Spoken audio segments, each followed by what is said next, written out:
Hey guys, today we talk about how can you preferred the location on your C pop-up. We're going to figure out the solution on how you can do that on your app.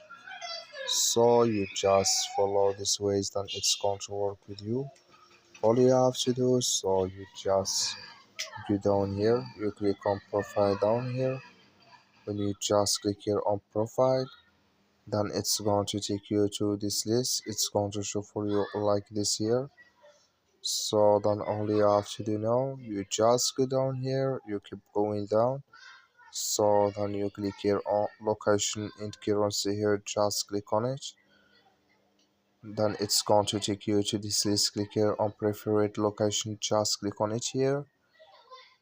So when you just click here on preferred location, it's going to take you to this list, and here you use your location, or here can you search for new location here on your app. So that's all you have to do. Thank you for watching. Don't forget to support us by liking, subscribe.